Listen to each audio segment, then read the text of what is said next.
अस्सलाम वालेकुम दोस्तों, मेरा नाम डॉक्टर अली असगर है और आज की इस वीडियो में हम पीएमसी पाकिस्तान मेडिकल कमीशन की तरफ से रिलीज़ होने वाला जो नया नोटिफिकेशन है जो कि पीएमसी की वेबसाइट पर कल ही रिलीज़ हुआ है, उस नोटिफिकेशन के हवाले से आज की इस वीडियो में हम डिस्कस करेंगे। इस नोटिफिकेशन में मेरिट कैलकुलेशन के हवाले से इंफॉर्मेशन दी गई है for session 2021 and session 2022। Session 2021 और सेशन 2022 में मेरिट कैलकुलेशन किस तरीके से की जाएगी आज की इस वीडियो में हम डिस्कस करेंगे। तो आज के इस लेक्चर को शुरू करने से पहले आपसे एक बार रिक्वेस्ट करेंगे कि अगर आपने अब तक हमारे इस चैनल को सब्सक्राइब नहीं किया जो कि सिंध बोर्ड टीचिंग के नाम से है, तो काइंडली आज ही आप हमारे इस चैनल को सब्सक्राइब करें और साथ ही साथ बेल आइकन को लाजमी क्लिक करें ताकि हमारी अपलोड करदा तमाम इंपॉर्टेंट वीडियोज़ की नोटिफिकेशन आपको रिसीव हो सके। तो आइए हम स्टार्ट करते हैं आज के इस लेक्चर को। Pakistan medical commission PMC, Pakistan medical commission PMC की तरफ से 30 जून 2021 को एक नोटिफिकेशन रिलीज़ किया गया है जो कि पीएमसी की वेबसाइट पर मौजूद है। उसमें मेरिट कैलकुलेशन के हवाले से इंफॉर्मेशन दी गई है। Merit calculation for 2021 and 2022 for admission in medical college. Medical college में एडमिशन लेने के लिए जो है वो किस तरीके से मेरिट कैलकुलेट होगा। याद रहे हर साल मेरिट कैलकुलेशन का तरीका जो है वो अलग अलग होता है। किसी साल जो है वो कंपलसरी सब्जेक्ट को भी मेरिट कैलकुलेशन में शामिल करते हैं, किसी साल मैट्रिक के मार्क्स को भी मेरिट कैलकुलेशन में शामिल करते हैं, तो किसी साल मैट्रिक के मार्क्स को बिल्कुल नज़रअंदाज कर दिया जाता है और सिर्फ इंटर की बेस पर जो है वो मेरिट कैलकुलेशन की जाती है। तो हर साल क्राइटेरिया अलग अलग होता है। तो इस साल का क्राइटेरिया पाकिस्तान मेडिकल कमीशन ने 30 जून को जो है वो अनाउंस किया है। अब वो मेरिट कैलकुलेशन का तरीका क्या है, तो याद रहे मेरिट कैलकुलेशन के हवाले से मीटिंग जो है वो पहले से ही हो चुकी थी। मीटिंग हेल्ड ऑन 25 जून 2021। 25 जून 2021 को merit calculation for medical college admission के हवाले से जो है वो मीटिंग हुई और उस मीटिंग के अंदर जो भी फैसले तय हुए उसकी ऑफिशियल नोटिफिकेशन 30 जून 2021 को पीएमसी की ऑफिशियल वेबसाइट पर जो है वो पोस्ट कर दी गई। अब उस नोटिफिकेशन में क्या बात कही गई? उस नोटिफिकेशन में बात कही गई है only elective science subject shall be use for calculating the merit. इस साल सिर्फ और सिर्फ जो है वो इंटर के, याद रखिएगा इस साल सिर्फ और सिर्फ जो है वो सेकेंड ईयर के साइंस सब्जेक्ट जो कि ऑप्शनल सब्जेक्ट हैं उन्हीं के मार्क्स जो है वो शामिल होंगे।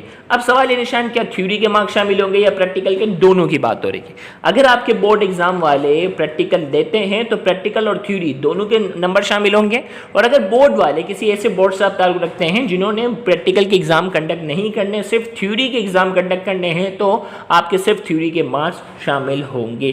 तो याद रखिएगा इलेक्टिव साइंस सब्जेक्ट के जो है वो मार्क्स शामिल होंगे। इलेक्टिव सब्जेक्ट कौन कौन से हैं? बायोलॉजी, जिसमें बॉटनी और जोलॉजी दोनों आ जाते हैं, केमिस्ट्री, फिजिक्स, ये 3 सब्जेक्ट जो हैं वो एफएससी वालों के लिए, जबकि ए लेवल वालों के लिए जो है, गौर से सुनिएगा, ए लेवल वालों में ऑप्शन होता है कि फिजिक्स की जगह वो मैथ भी ले सकते हैं। बायोलॉजी, केमिस्ट्री और फिजिक्स की जगह वो मैथमेटिक्स भी क्या कर सकते हैं, सेलेक्ट कर सकते हैं।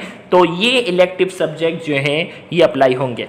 अब अहम बात गौर से सुनिएगा, अक्सर बच्चे कहते हैं कि सर सारी इन्फॉर्मेशन जो है वो फ्रेश स्टूडेंट के लिए ही दी जाती है, सर जो इम्प्रूवमेंट कर रहे हैं लास्ट टाइम वाले स्टूडेंट जो अप्लाई करेंगे सर उनका क्या होगा?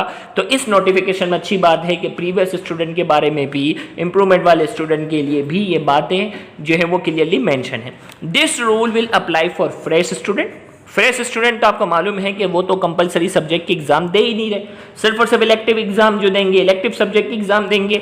तो यहाँ क्लियरली मेंशन है this rule will apply for fresh student. Fresh student पे ये रूल अप्लाई होगा। This rule will apply for last year student. Last year के जो स्टूडेंट हैं उन पर भी रूल अप्लाई होगा, यानी लास्ट ईयर का जो स्टूडेंट है जो इस साल अप्लाई करने जा रहा है तो उसको उर्दू के मार्क्स शामिल नहीं होंगे, इंग्लिश के मार्क्स उसके शामिल नहीं होंगे, इस्लामियात और पाकिस्तान स्टडी के उसके नंबर शामिल नहीं होंगे, सिर्फ उसके जो है वो साइंस सब्जेक्ट के मार्क्स जो होंगे वो इस साल शामिल होंगे। इसी तरीके से जो इम्प्रूवमेंट करने वाले हैं वो भी ज़हन नशीन कर लें कि इम्प्रूवमेंट वालों के लिए भी यही रूल होगा।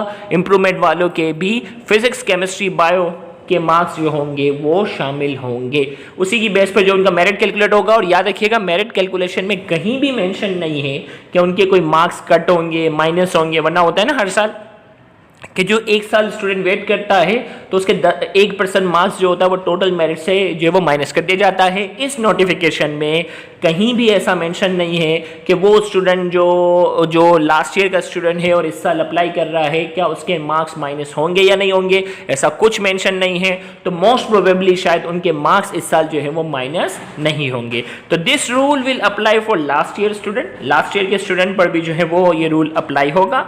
This rule will apply for a level student, याद रखिएगा ये रूल ए लेवल के स्टूडेंट में भी अप्लाई होगा, यानी ए लेवल में भी इन्हीं सब्जेक्ट के नंबर जो है वो शामिल होंगे। बायोलॉजी, केमिस्ट्री, फिजिक्स या मैथमेटिक्स, इन्हीं सब्जेक्ट की बेस पर जो है वो ए लेवल वाले स्टूडेंट का भी मेरिट कैलकुलेट किया जाएगा।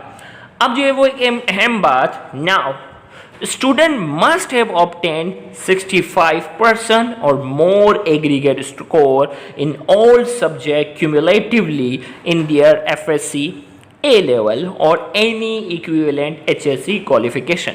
यहाँ एक बात क्लियरली मेंशन है कि स्टूडेंट मस्ट हैव ऑब्टेन 65। देखें जो इस साल वाले स्टूडेंट हैं वो तो सिर्फ इलेक्टिव सब्जेक्ट के एग्जाम देंगे, उनकी कम से कम भी 65% होना ज़रूरी है। अगर आप MD केट के एग्ज़ाम में टॉप करके आते हैं और अगर आपके इंटर के एग्ज़ाम में आपकी 64% आ जाती है तो आप मेडिकल कॉलेज में एडमिशन के लिए एलिजिबल नहीं हैं, आपका एडमिशन कैंसिल आउट कर दिया जाएगा। मानते हैं आपकी इंटर की रिजल्ट से पहले आप MD केट के एग्ज़ाम में अपियर होंगे इस साल के मुताबिक जो सिचुएशन है, लेकिन आप MD केट के एग्ज़ाम में अगर टॉप करके आते हैं कराची के फॉर एग्जांपल, और आपके यहाँ इंटर के जो साइंस सब्जेक्ट में है वो 64% आ रही है, मतलब 65 का टारगेट आप अचीव नहीं कर सके, तो आपका मेडिकल कॉलेज में एडमिशन इस साल नहीं होगा, आपका एडमिशन पॉसिबल नहीं है। और लास्ट टाइम वाले स्टूडेंट गौर से सुनिएगा, लास्ट टाइम वाले स्टूडेंट का जो मेरिट कैलकुलेशन है वो तो साइंस सब्जेक्ट की बेस पे होगी, लेकिन एक बात क्लियरली मेंशन है स्टूडेंट मस्ट हैव ऑब्टेन 65% और more aggregate score in all subject cumulatively. याद रखिएगा लास्ट ईयर के स्टूडेंट जो अप्लाई करने जा रहे हैं मेरिट जो होगा वो साइंस सब्जेक्ट की बेस पे बनेगा, लेकिन ओवरऑल रिजल्ट जिसमें कंपलसरी सब्जेक्ट भी शामिल है एग्रीगेट स्कोर में उनकी 65% होना ज़रूरी है। अगर उनकी एग्रीगेट जो है वो 65% नहीं है तो बेशक साइंस सब्जेक्ट में उन्होंने 90% ही क्यों ना लियो, 95% ही क्यों ना लियो। लास्ट ईयर वाले स्टूडेंट की बात कर रहा हूँ, इस साल वाले तो दे ही साइंस सब्जेक्ट हैं, इस साल वाले स्टूडेंट तो कंपलसरी तो दे ही नहीं रहे ना, इस साल वाले स्टूडेंट तो दे ही साइंस वाले, लेकिन प्रीवियस वाले स्टूडेंट की मैं बात कर लूँ कि बेशक आपने साइंस सब्जेक्ट में 95% लियो, लेकिन अगर एग्रीगेट स्कोर आपका 65 से कम है, 65% से कम है, तो आपका इस साल एडमिशन नहीं हो सकेगा, क्योंकि ये बात क्लियरली मेंशन है स्टूडेंट्स मस्ट हैव ऑब्टेन 65% और more aggregate score in all subject cumulatively. तमाम सब्जेक्ट के अंदर जो है वो एग्रीगेट स्कोर जो होना चाहिए वो 65% या इससे ज़्यादा एग्रीगेट स्कोर होना जो है वो ज़रूरी है इन दियर FSC। अब चाहे आप FSC से बिलोंग कर ले हो या A लेवल से बिलोंग करते हो, और एनी इक्विवेलेंट HSC क्वालिफिकेशन, कोई भी HSC के मुताबिक आप इक्विवेलेंट क्वालिफिकेशन जो भी हो उसमें 65% से ज़्यादा होना आपके लिए इस साल जो है वो कंपलसरी है। तो मेरिट कैलकुलेशन के हवाले से आपके जहन में इस साल के हवाले से, या अगर आप प्रीवियस स्टूडेंट हैं या इम्प्रूवमेंट वाले स्टूडेंट हैं, मेरिट कैलकुलेशन के हवाले से आपके जहन में कोई भी सवाल आ रहा हो, आप इस वीडियो के नीचे कमेंट में हमसे पूछ सकते हैं। याद रहे बहुत सारे वैलिड क्वेश्चन अगर जमा हो जाएंगे तो उन तमाम वैलिड क्वेश्चंस का जवाब हम वीडियो की शक्ल में बहुत जल्द रिकॉर्ड करके अपलोड करें, ताकि स्टूडेंट की ज़्यादा से ज़्यादा कन्फ्यूजन को हम दूर कर सकें और ज़्यादा से ज़्यादा हम स्टूडेंट को जो है वो करंट सिचुएशन के हवाले से अपडेट करें। याद रहे हमारी पूरी कोशिश है, तो किसी भी किस्म की पाकिस्तान मेडिकल कमीशन के हवाले से या किसी भी इंजीनियरिंग यूनिवर्सिटी के हवाले से अपडेट रहने के लिए आप हमारे YouTube channel Sindh board teaching को लाजमी सब्सक्राइब करके बेल आइकन को लाजमी क्लिक करें। इससे फ़ायदा ये हो जाएगा कि जैसे ही हम वीडियो अपलोड करेंगे उसकी नोटिफिकेशन आपके सामने होगी और आपको वीडियो को सर्च करने में टाइम वेस्ट नहीं करना पड़ेगा। उम्मीद करते हैं कि आज की इस वीडियो से आपको जो है वो बहुत ज़्यादा फ़ायदा हुआ होगा। Thank you very much. अल्लाह हाफिज़।